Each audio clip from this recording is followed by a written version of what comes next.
Today's show is sponsored by our friends at orcacoolers.com, and what better way to make other dads jealous than to have something from Orca while you're at the pool, you're at the lake, whatever you're doing, you're at a barbecue, and they see one of those whiskey barrel tumblers or another tumbler they have. They have awesome tumblers there. They keep your drinks cold or hot for a long period of time, as well as their roto-molded coolers, which y'all know, they're bear proof. You could put ice in there for days.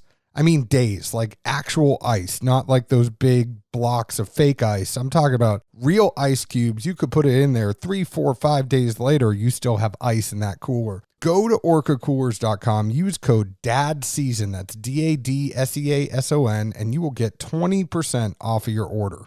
Today's show is also sponsored by our friends at distilleryproducts.com. And if you are a whiskey group, you are a store or a distillery, and you need wholesale laser etched glassware products, as well as some other cool swag, head on over to distilleryproducts.com. Feel free to reach out to me. I would love to get you in touch with the good folks at distilleryproducts.com. That's Carson, Janie, Vicky, and all the folks over there. It is a family owned and operated business. They're great people. Check them out at distilleryproducts.com.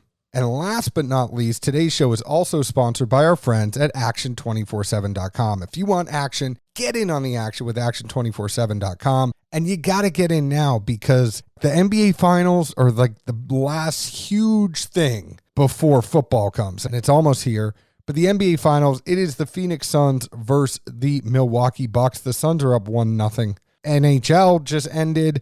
There's golf going on. There's also the 2020 Euro and Wimbledon. There's a bunch of sports to get in on. If you use code DADS100, they will match up to $400 of your first deposit. It's a win-win. Check it out. Go to action247.com. Use code DADS100. Zeke, you ready to do a cold open? You got one for me?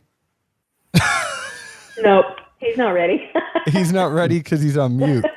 He put himself on mute and then didn't take himself off mute. I must be going to unplug the mic real quick. Sorry. You got anything? I mean, I'm going to leave this whole thing in there now because this is gold. Clearly, 10 minutes is not my ideal nap time. 15 to 20 is, but no, I'm a little groggy coming out of my fog right now. Well, you just stay there and sip out of your sippy cup, and we'll get to you in a second there, buddy.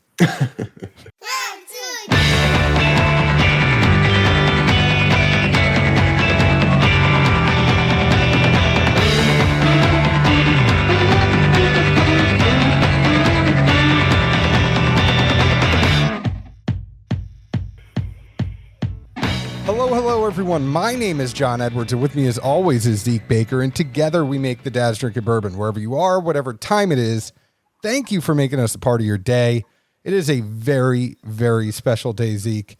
We have been waiting for this day a long time. We all know each other. I've done stuff with one of these guests for the Tennessee Guild multiple times. We've picked barrels together. I think between the two of us, Zeke, we have picked, I'm willing to go out on a limb and say this, we have picked more Jack Daniel's barrels than any other podcast I know. And we are very excited to have Master Distiller Chris Fletcher and Lexie Phillips, Assistant Master Distiller from Jack Daniel's, right down the street, an hour down the road in Lynchburg, Tennessee. Welcome, both of you. Thanks for having us. Both of you, jinx.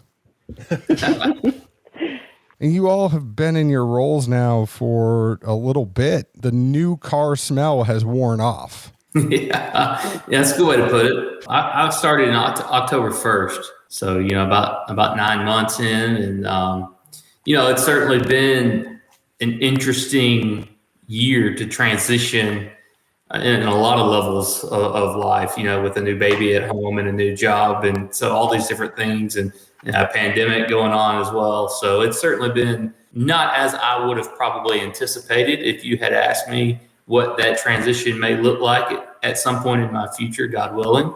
But nonetheless, I couldn't be more excited. To have Lexie and our team of folks in Lynchburg, doing what we do. Just the broader state of American whiskey continues to grow. It continues to enjoy this boom, this renaissance, and let's hope it keeps rolling. Lexie, what about you? What's it been like for because I think they announced you same time as Chris or literally within a week or something, right? Yeah, I actually came into the role in November, so about a month later. Just speaking to what Chris said too, I mean, coming into it in the middle of a pandemic, it has been, I'll say nothing like I think the true job really is. So it's kind of been a blessing as to really getting more used to doing podcasts and interviews and being the brand ambassador. I think there's still a lot ahead of me that I haven't seen yet. So I'm pretty excited about it. And it is funny that you mentioned the podcast thing. I will get back to that, I promise you. But for those of you that don't know Chris, and you all should, he is the grandson of former master distiller Frank Bobo. You started in 2001 as a tour guide part-time while you were in college. You were an assistant master distiller for 6 years, went off after college, did some work at Brown-Forman for a long time. I think I might have talked to Jeff Arnett, and it was a situation where you were like the Josh McDaniels and he was Bill Belichick, and you were going to get the head coaching position at some point. There was no other person, having it in your blood. It had to be for the Jack Daniels team. You couldn't be going off to Denver and coaching there and not being at Jack Daniels. It's in your blood. Well, it is special to me, John. You're right. And, with my granddad being our distiller, he started working at the distillery in 1957, working in the distillery, cooking mash, operating the stills, all the things that, Lexie has been doing, hands-on every single day, up until last November when she came into this role. I would be lying if I didn't tell you that there's an extra sense of pride in what we all do together at Jack Daniels. And, every day I go to work in the hollow and I pull in and I sit at that desk in that office, my grandfather's desk in his old office. I couldn't be, more proud and honored, to be in this role. But, I'll be the first to tell you, it really takes our entire team. When you look at what we get done in Lynchburg, single source operation, every drop of whiskey is distilled, aged right there, right here.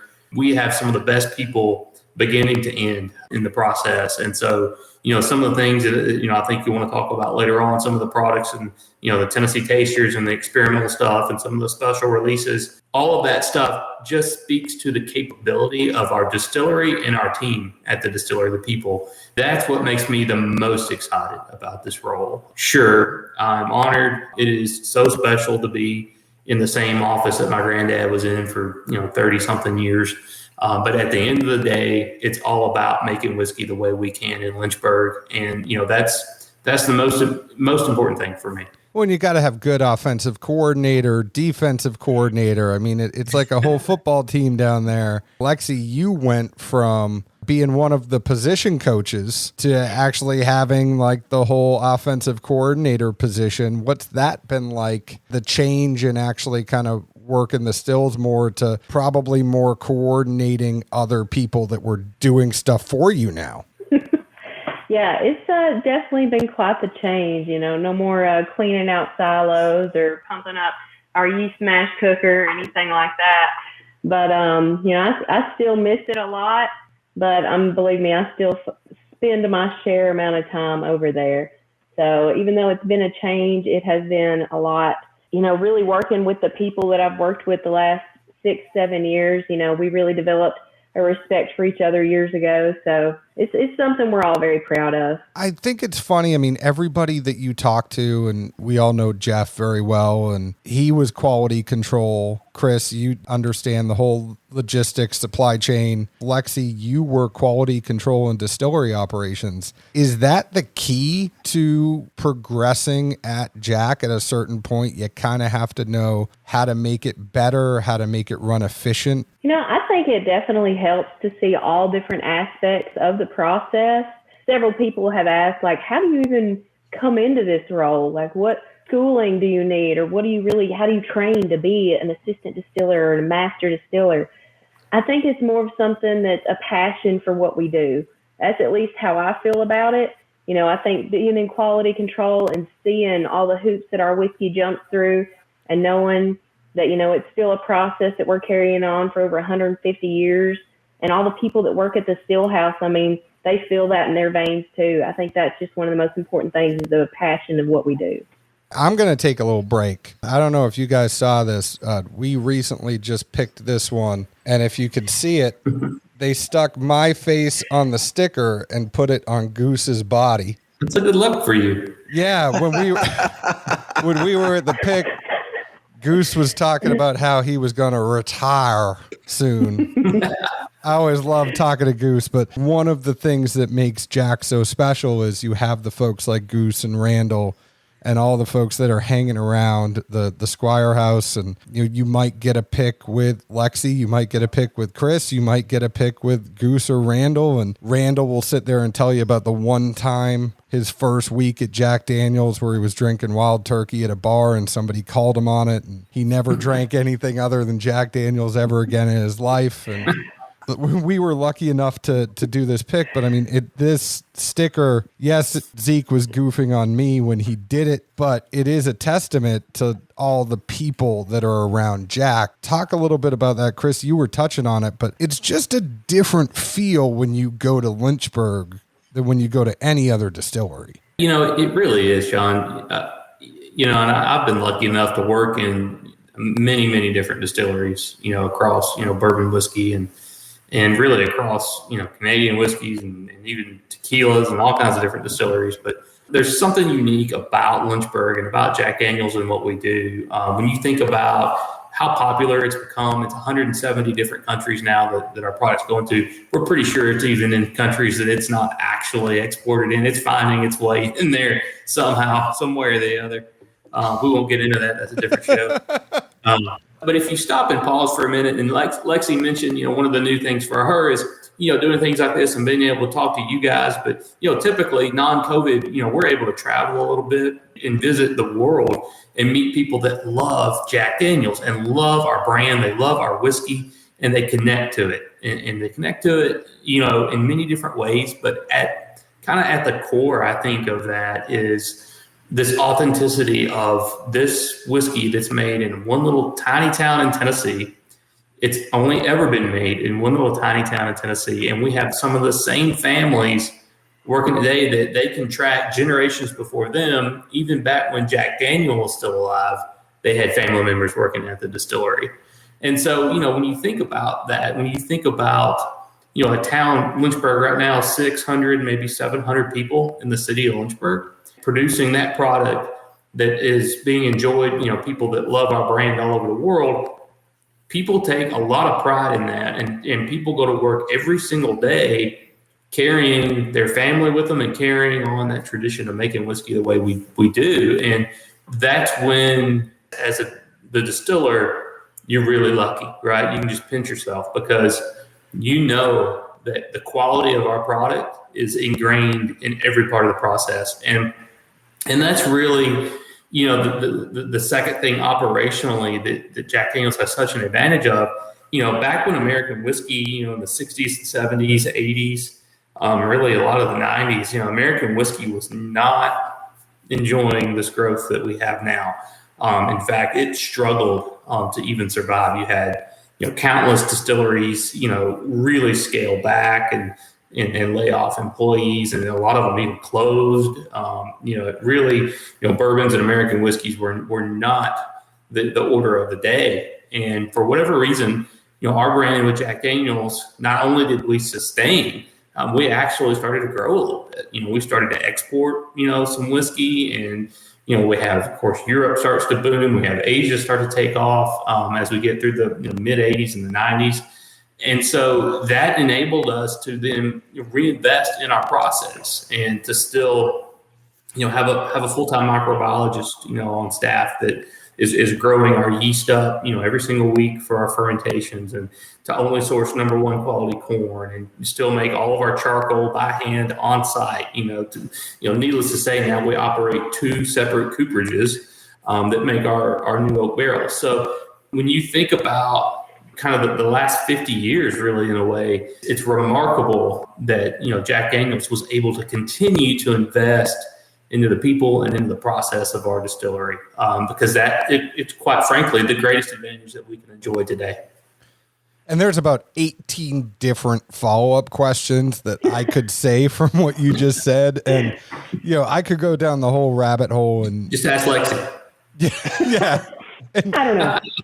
But I could go down the whole rabbit hole. And Chris, you know how much this interests me. I mean, the fact that, Brown-Forman and Jack Daniels have their own cooperage, and it just kind of sets things apart. Like, you could call down there and just say, hey, we're getting a lot of leakers today. Can you all fix it?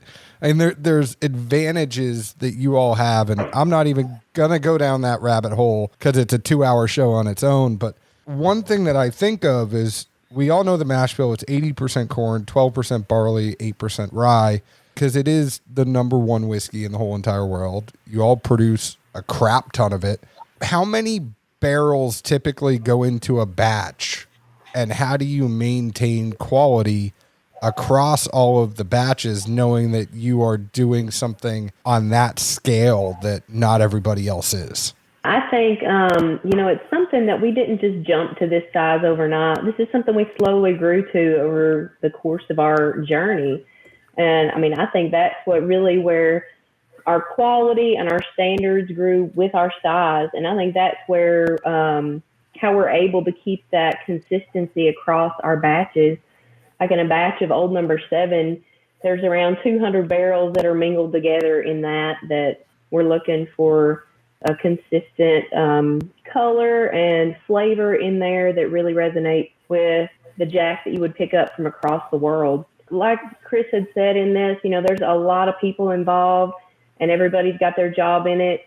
And that's something that we've just grown into, I think. So the first time you ever had Jack, Lexie, we know Chris was probably, they put it on a finger and put it in his teeth to soothe him as a baby. But, what about you? When was the first time you had Jack, and was it Jack neat or was it Jack and Coke? I will say, I think the first time I had Jack was Jack and Coke after I'd turned 21 at a bar.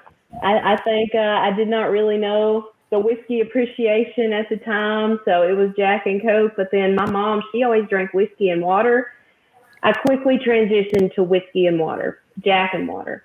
So that was my beginning, and then I just turned straight neat.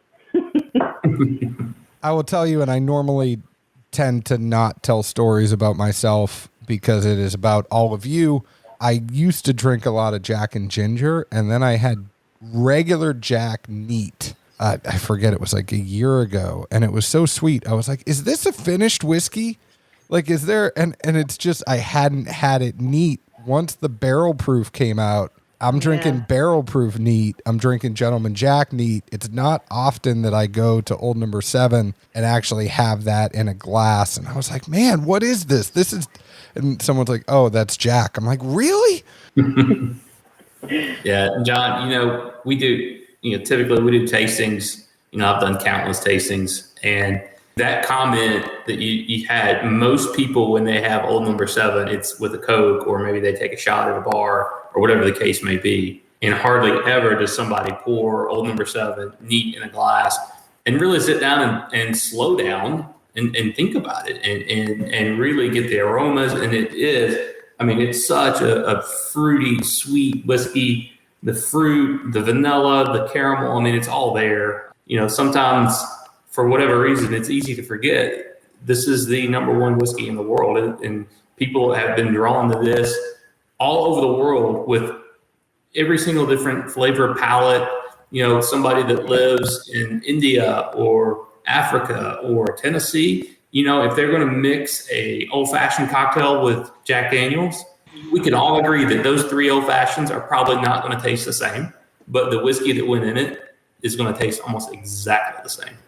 So there's something about that and that balance of flavor and how good it is right out of the bottle that for whatever reason, a lot of people don't think about it. So where's that banana come from? Because, I know the answer to this, but where's that come technically in the process to give that note to the whiskey? The yeast is really something that creates fruity esters in the fermentation. So if you're picking up the bananas or the sweet, soft fruits like apples or pears, that's where the yeast is really showing through and shining for its influence. That banana note, it comes across to me more like a really ripe, almost overripe pear. But certainly, I can see banana as well. Isoamyl acetate is the ester that Lexie was referring to. And so, one of the things in fermentation that happens, that yeast is not only producing the ethanol, it's producing a range of alcohols, of higher alcohols that are all very flavorful. And there's also a lot of just natural organic acid that is created as well. And that's going to carry all the way through distillation, all the way through aging the barrels.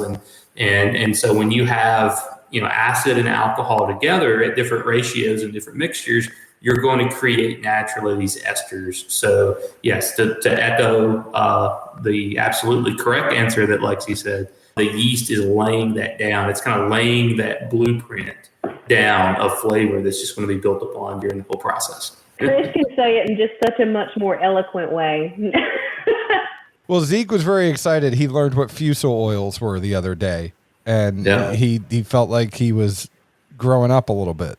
You still with us, buddy? Yeah, whatever 2-word thing Chris said that started with an A. It's that's what sealed the deal for it. I have no idea what that means, but when he dropped that out and never flinched, oh yeah, that was the 1-up move.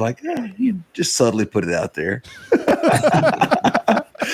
One question that came to mind, especially as you talked about tasters, consistency and profile, and also just how small Lynchburg is and how much, I guess, employment retention you have inside that small town. How tedious is it to train the staff or the employees to become tasters to where they pick out the essential elements that you want across the board, but also the ones you don't want across the board? So I think it's a bit of a progression as you get in the taster hierarchy and move your way up the ladder there. I have one of those hats, Zeke. I mean, I thought you just had to buy it. It says old number 7 field taster.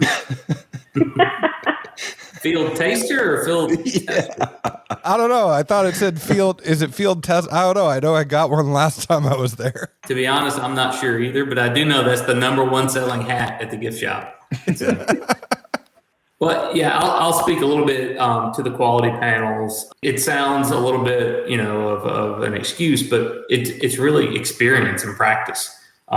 We will train and kind of follow all of our panelists even after they're trained, and we will record their attendance, how frequently they're coming into the quality lab and they're tasting our whiskey.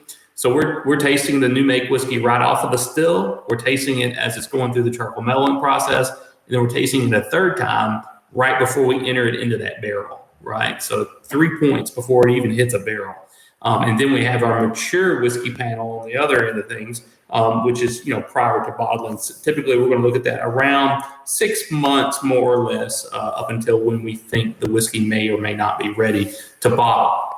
And so we will be looking for specific defects that we could see in there, on the new whiskey side, common kind of fermentation variability that you can see. Some of it could be as simple as just a little bit low character, right? Just a little bit not quite as expressive, which is one of the really, really tough ones, right? And that's not really even considered a defect. But, you can get things, that has kind of a buttery aroma to it. Sometimes you see some of that crop up in the fermentation from time to time.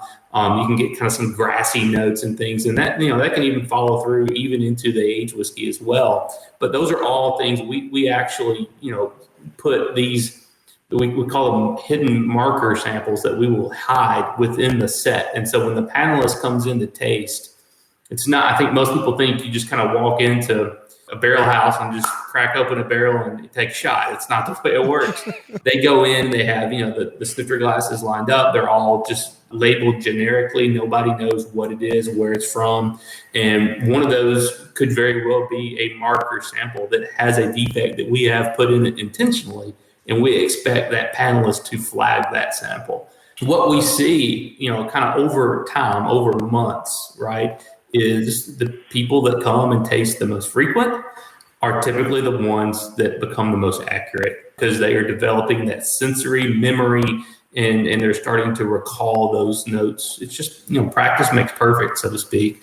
The key is I would say walking in there with no preconceived notion. Just take it what it is. Everything is blind. I don't know what's what. Let me just sit down and compare it to my reference, compare it to my gold standard. And it's not about, do I like it? It's not about, is it good or bad? It's, Does it match the standard or does it not match the standard? And if it doesn't match the standard, then tell me why. That's kind of our approach to it. We go to great lengths on that to try to, make sure that everything rolls consistently. And I will tell you, look, in all honesty, we very rarely have a hiccup, especially with Old Number 7. Now, something like single barrel, with each individual barrel being a final batch, you're not mixing anything together there at all. That's different. You can come into, a batch of barrels and you're like, you know what? I think these need to wait, right? Or these might be fine to mix into Number 7, but we don't think that they're quite right for single barrel. Now, something like that could happen. That's more frequent. But something, with the consistency of Old Number 7, we very rarely see a problem. To that note you kind of alluded to on runs too, this is something never really thought or observed it until recently. But I wonder, I think most places talk about different, runs, so to speak, in their juice where they'll have ranges of distillate that for whatever reason just tend to give off a little bit different of a profile in one direction or the other. Back around October-ish, was able to do a couple of different barrel proof picks, and then I've had a couple that were picked around the same time. And for whatever reason, I like Jack Daniel's barrel proof is probably more than the next person, just be honest.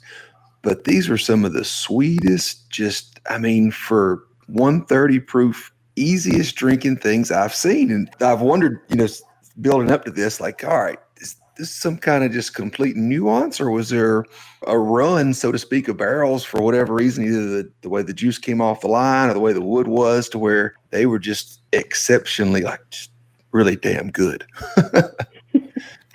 It could be even the toasting in the barrel when we toasted. It could have been toasted just a little longer. It could have been just a run of whiskey where we did it and there's a little bit more of the fruit notes coming in that are also combining with the barrel, making it a little. There's 2 barrels that are made the exact same day, and they're just going to be really different. So I think it could really be a lot of different factors, and now we can hear the scientific answer of it. I think you're both right. In fact, I think you kind of answered your question a bit.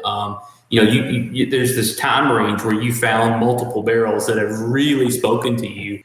If I just think about how we do barrel proof single barrel, we're getting close. Single barrel proof has been around, kind of long enough. We were thinking about that 5 and 6 years ago a little bit when we were putting single barrel away, because we know all of our single barrels are only going to be aged on top floor of our barrel houses. We know where to go look for our single barrels, right? We know that the barrel houses that we like to pull from, and of course, always top floor only. And so typically within each month, we have about 3 lots or 3 entry days. When I say lot, that's an entry date, to where we put up a certain amount of top floor whiskey on those 3 days.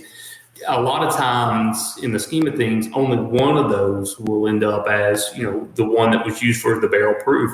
So you very likely could have gotten barrels that are from that same lot. You're still going to have barrel to barrel variation, but for whatever it is with your palate that really speaks to you, I think you just got into a run. Just like you said, I think it's exactly right.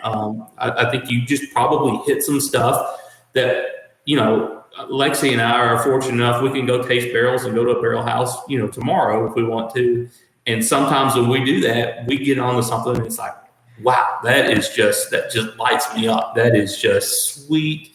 Honey, all the things that we don't really talk about honey barrels at Jack Daniel's that often, unless there's really something that just, our eyes get really wide. So, I think you just probably found a group of barrels, roughly around that same age point that, it just kind of hits your palate the right way. I always feel like when I do a pick at Jack, there's always going to be one barrel that's super fruity, one barrel that's super oaky, and one barrel that's in the middle. And that's happened 8, 9, 10 times when we've gone to pick there. Zeke even has more than me on that. Is that planned? Is that like the type of variance that you're looking for when you're rolling the barrels out for groups to pick? Or is that just sheer coincidence that those are the 3 different profiles you're getting in your single barrel? It's really just a sheer coincidence. It just shows that each one is such difference. Tasting 3 side by side, if you had 5 side by side, there'd be 2 that are sweeter and 2 that are oakier and 1 in the middle. If you have 3, that's just pretty much the same way. That there's always going to be one that's sweeter and one's that's more oaky. We've had some that maybe there was 2 really oaky ones and a sweet one. It's just kind of the luck of the draw on the barrel selections that y'all have been in. The last one we went on, the one with me on Goose's body, the first one was super sweet. Zeke was the only one in the room that wanted that one. It was a crusher to him. And then the one we eventually picked, it was that one that is the blend of the two. It has complex notes. It had just the right amount of oak, but the right amount of sweetness too, that you're going to sit there, you're going to sip it. And Zeke just wanted to crush the thing. I think the biggest standout to me regarding the sweetness was simply, we mentioned earlier, most folks always throw out the banana, moniker or whatever reference. And these have been super sweet, but not a bit of banana. I mean, just rich, sugary. I mean, I'm a candy kid. I could care less about chocolate, pastries, whatever. If there's a donut or a cupcake, I just want the sugar. And that's the way these were. And also the fact that it was off profile enough to not have a bit of banana. I was like, I just want to pour these for every single person I see. Like, this is barrel proof whiskey that is just amazing. And it's Jack. And there's no banana, because that's the first thing everybody tells you is, well, the banana's a little too much for me. It's a little too sweet, or that's not my thing.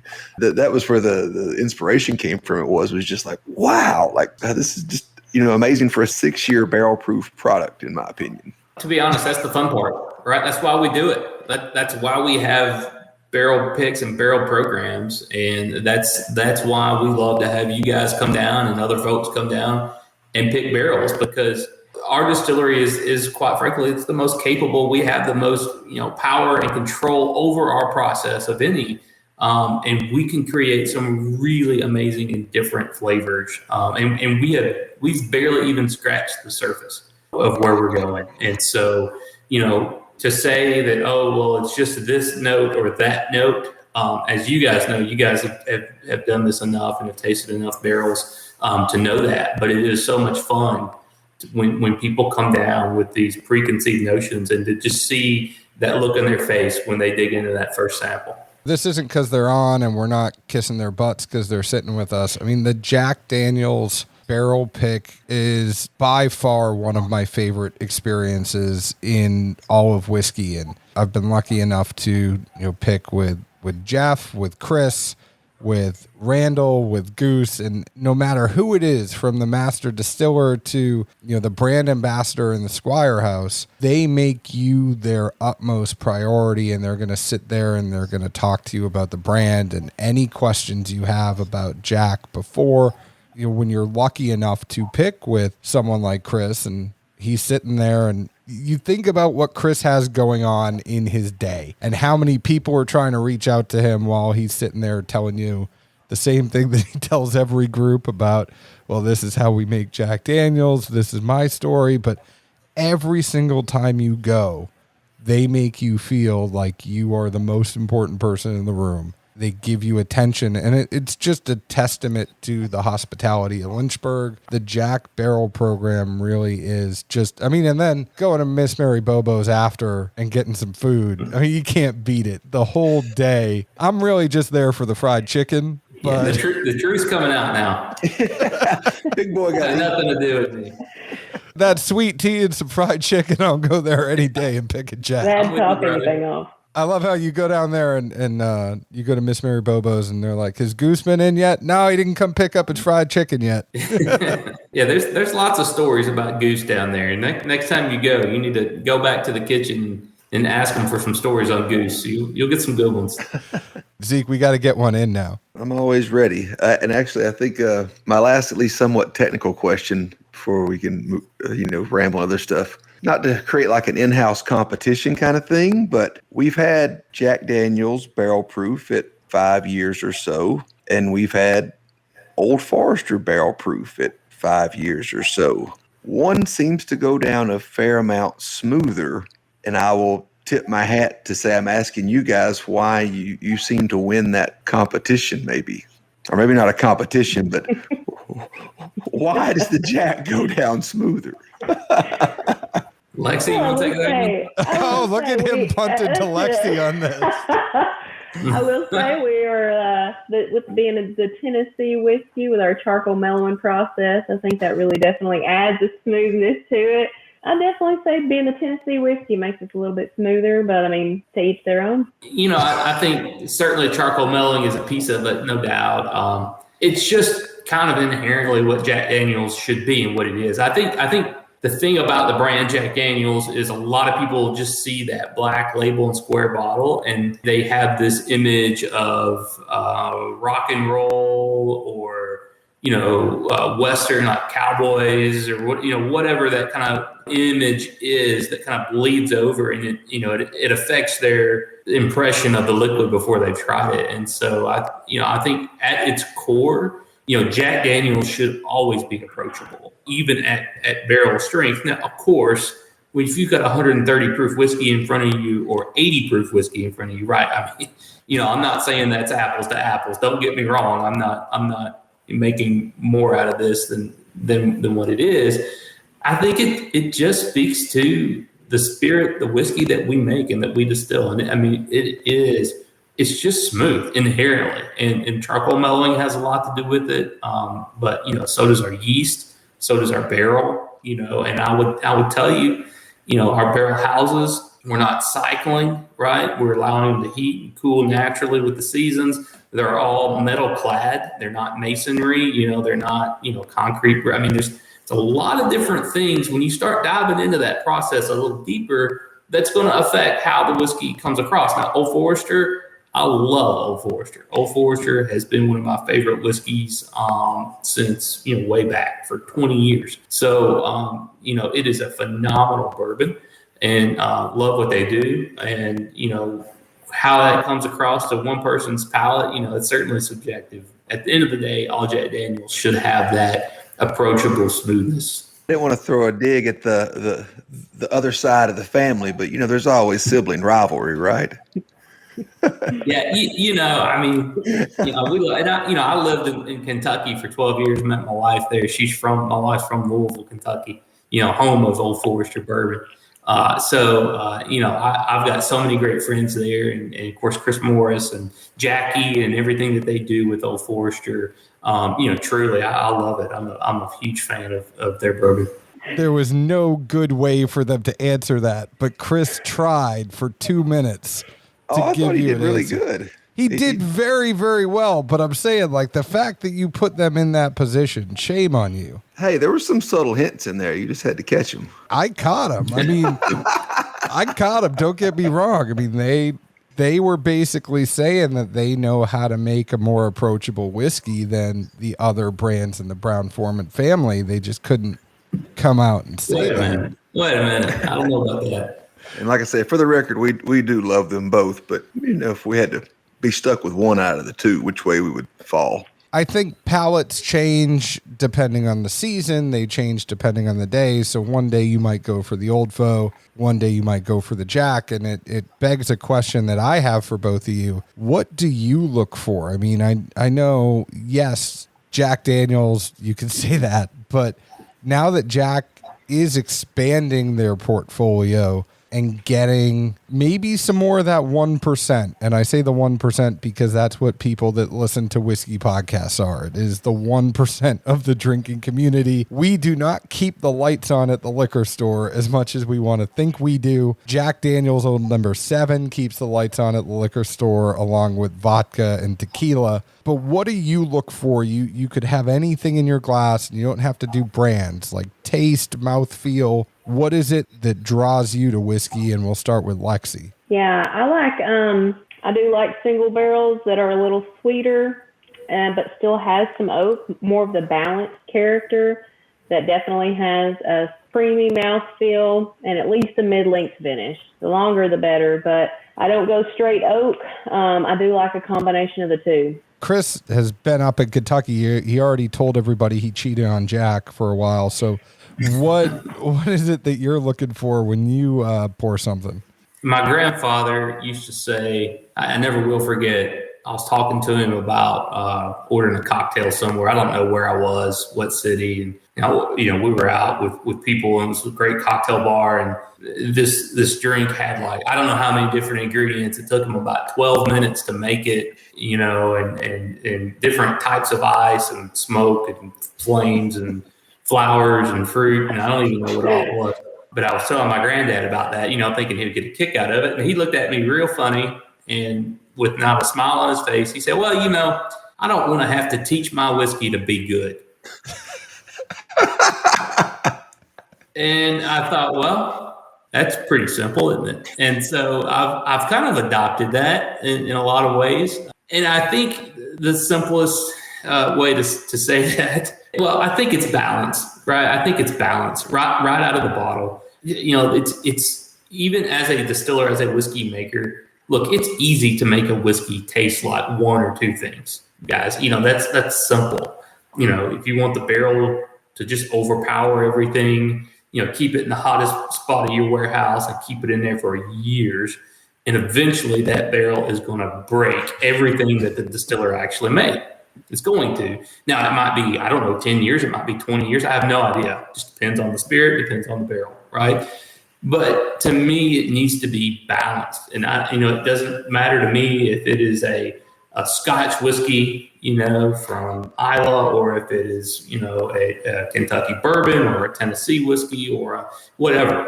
If you can't pick out a little bit of each part of the process, from beginning to end, then the distiller really hasn't done his job or her job of making all those flavors work together instead of having one or two dominate. There's so much from that I'm going to steal and say I learned it from Chris Fletcher, who learned it from Frank Bobo. It's a good story, I think. I love that. The thing I want to talk about, I'm holding right in my hand, I loved this Jamaican allspice, the Tennessee Taster. It begs the question, you think about what has been out there, that the one I have right here, the Barrel Proof Rye, that just came out as the holiday release.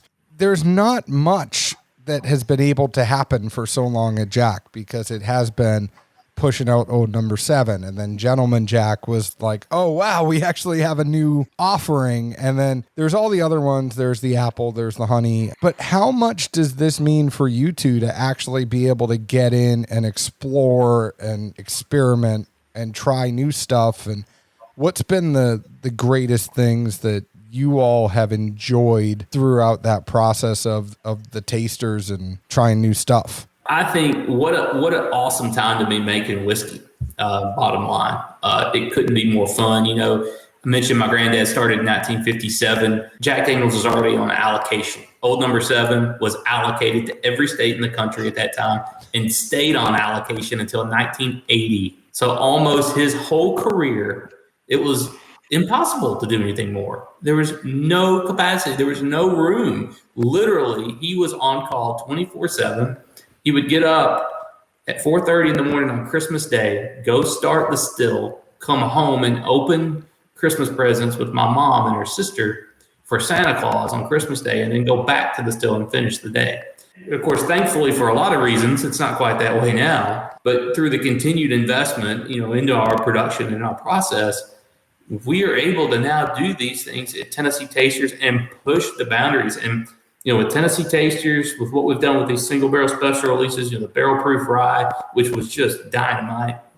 And we're already planning the next ones to continue to push the envelope and to keep showing American whiskey consumers where we can take flavor. And look, the thing is with these, like the Jamaican allspice, that's got a lot of that spicy clove. You put a few drops of water in that, and you can just see the oils just start to just form and rip out of that whiskey.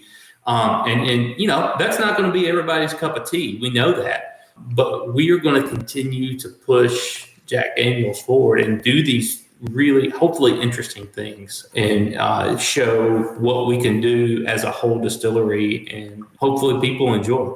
So on that, I did want to go ahead and throw out the question, I guess, whom or where does the inspiration for these innovation leads come from? And then, possibly anything that you can tease that might be coming down the pipeline. Oh, well, will say that a lot of the innovation ideas, we actually have an innovation council, and it involves just several people from Jack Daniel's, a few people from Brown-Forman. We get together and we kind of brainstorm and talk about ideas. We welcome ideas from people at the distillery, and a lot of times it's just whoever can come up with a good idea, and it sounds good. It sounds like something we'd all like, that our research and development also likes. Then we'll definitely move forward with it and try it out. But as for upcoming things, I'll go back to Chris for that. We are available for a seat on the council if you need two dads that live nearby. Well, Lexie's being nice. Lexie is coming into this role, and she's taking over the reins of some stuff that we've been working on. Really from an agricultural standpoint. Her background is in agriculture. We've grown now for a couple of summers some corn right here at the distillery. We've grown over 30 acres each summer of corn. So we've significant amount of barrels going with some different heirloom corns. We're also have partnered with the University of Tennessee to kind of kick the dust off literally of an old heirloom corn that was, basically not discovered, but I guess, typed here in the state back in the 1800s to try to, dust that off and see what we can do with that. So with Lexie's background in agriculture, she's driving that ship 100%. Yes, we do have an innovation council. It does take a village to bring a new product to life.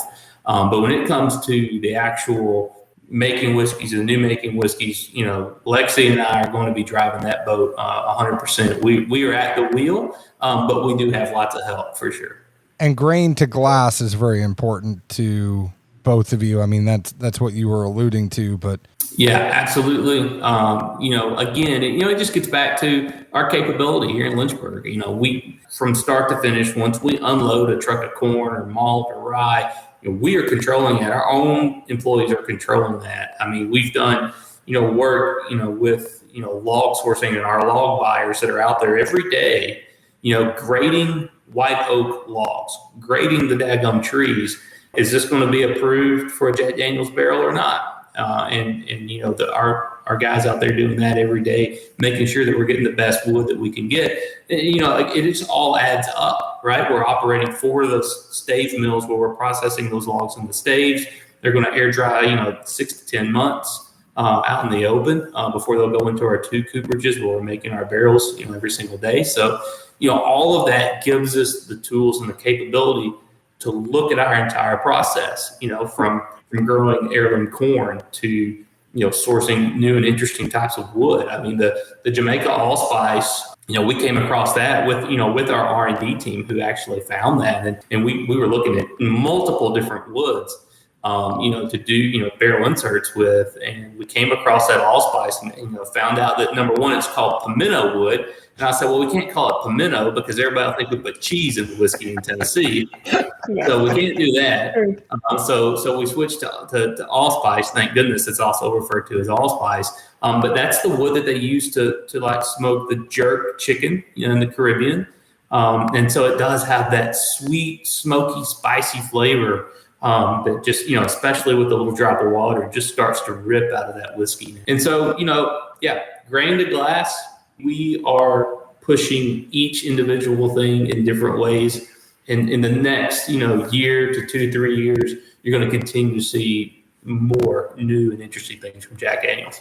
I can't wait to see the Tennessee Taster that's Duke's. Here's the Duke's version of the Tennessee Taster.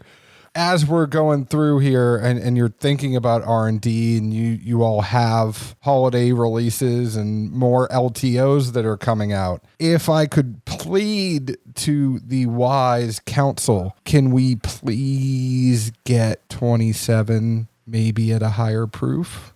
I'd heard that it had been DC'd, at least as it is or was. And the question I've always had about that was just simply at some point we had one of the Brown-Forman guys on probably like 2 years ago now. But he explained to us that because of the wood for that barrel being the maple was so porous that they had to wax the entire barrel. So now like every time I'm down there, and luckily I don't think I get the same tour guide, she'd probably not be happy with me, but I'm like, can I go see one of those 27 barrels? I just want to see what a barrel looks like completely coated in wax. Like, it just blows my mind. Like, A, how do you wax a whole barrel? And then B, just how does it just sit there and kind of chill out? But the wax is still there and then the heat, it never melts. I mean, there's a lot of questions going on in my mind that probably don't matter, but it's an enigma to me. I'll leave it at that. Yeah, well, it is a big challenge. Those maple barrels, because of the porosity, and there's no tylosis in maple wood. So the white oak has the tylosis in it and maple does not, which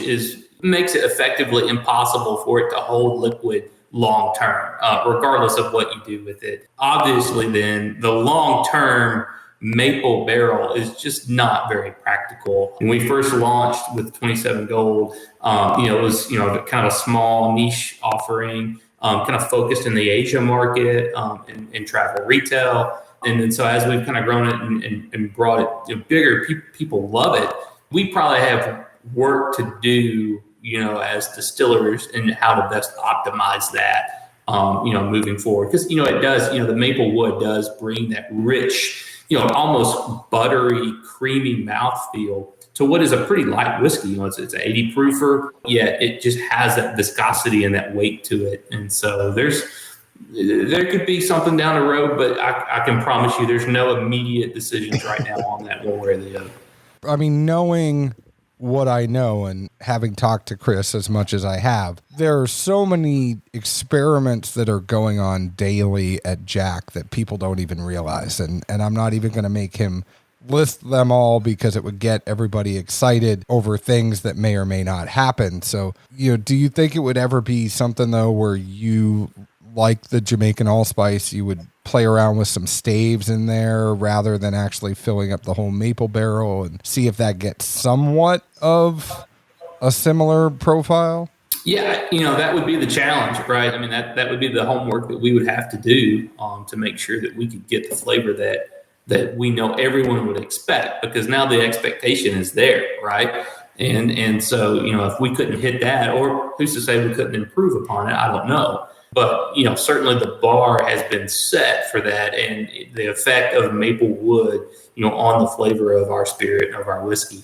And so, we would certainly take that into consideration. Again, like I said, there's not been a decision made one way or the other on that right now. So it's not anything that is coming, just to be clear. We're getting to the end of this, and Chris, you are a dad drinking Tennessee whiskey, and while we are dads drinking bourbon and Tennessee whiskey, it's about time to put our kids to bed. Before we go, I want to ask you both, what is something that you can talk about that you're most excited for that may be coming in the future? We've alluded to it before in previous questions, but is there anything that really gets you super excited besides everything we already know, the people, the community, how awesome Jack is just as a place? What is the biggest thing that has you excited for H2 of 2021? Did you say with H2? Yeah, the second half of the year. Oh, have to. Okay. It's been... Well, I didn't know. He lost me too. I've heard like Q3, Q4. I haven't heard H2, but okay. Well, we are having the barbecue back in October. So last year we ended up having to take the year off because of COVID. I'm pretty excited about that. That's something that I've done since I was a kid. So having them come back in October is pretty exciting, and we get to start traveling again. So those are a few things I'm pretty excited about. Amen for that. First and foremost, to be able to do more things like this in person.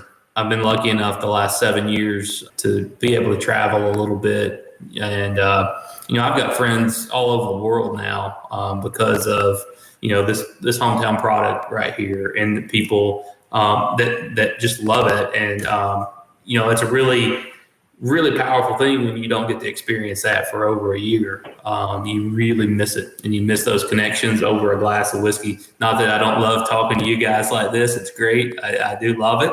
But that little camera up there at the top of the screen, it's something that we've all had to deal with. So I'm certainly looking forward to sharing more glasses in person with friends and buddies all over the world. I will say a little more product specific. We probably are coming into this fall. We're trying to put the finishing touches on what we think the special release will be this year. The holiday release. We've narrowed it down. We think we're on the right track. I think it's going to be dynamite. It's going to really showcase some of the real power and uniqueness in our different barrel houses. So we've really kind of narrowed it down, to that point to allow people to, kind of taste what a very close geographical, areas of our houses would be. And it's really a concentrated, ready to roll single barrel whiskey, we hope. From there, we're going to continue to push. You're going to see us continue to push things forward, but while also honoring and paying tribute to the past at Jack Daniel's, because over 150 years, of course, with my family history, with Lexie's family history, with this distillery, that's at the top of our list. We have to do things. It is up to us to uphold that tradition of making whiskey here. So, you're going to see us looking forward with a way to retell our story of Jack Daniel's through our past, if that makes sense. It absolutely does. And I think we all feel it, even with this podcast, which is not 1/100th of important as what you all do every day and you going out for your brand. I mean, this is just two dads doing this on top of our day-to-day jobs and doing stuff with the kids. But I will tell you that there's something about whiskey that is so communal and so in person. And doing this podcast over the past year, I can't wait. And we have been doing it. And I think logistically, we just couldn't get down there to do it in person with both of you, but we will. Just something to be said about drinking whiskey with your friends and making new friends because of whiskey, and amen to that. And can't wait to see you all out on the road. Can't wait for the barbecue. We're both squires, so Zeke, we better get our butts down there for the barbecue. And I can't wait to see what both of you do for the next 30 years at Jack Daniel's. I mean, you're young enough, Chris. You better last until you're 70 because you got it in. Yeah. I think that was geared to Lexie right there. I don't know about 30. You got it. You got it. You got it. I mean, you could even do that thing. You could be like Jimmy, when all is said and done, you just sit in the Squire house and people could come talk to you. Yeah, maybe. You never know. Hey, as long as I'm happy and healthy, then whatever comes my way is good. I won't complain.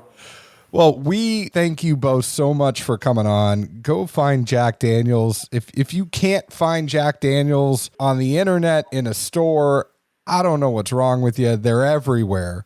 Go find a band in Nashville. They're most likely drinking it backstage. You can find us on Facebook at Dad's Drinking Bourbon, Twitter at Bourbon Dads, Instagram at Dad's Drinking Bourbon. Find us wherever you download your podcast. Chances are you already have because you're listening to us right now. Chris, Lexie, thank you both so much again. Zeke, where else can the folks find us? You can find me looking for single barrel proof rye Jack Daniel's picks. I had to get that out there. People would not be friendly to me. Yeah, if you can help us, get us up on the list a little bit more. If I didn't get that in there, seriously, that would have been a lot of people's shit list. Cheers. Thank you guys so much. Thanks. Cheers, guys.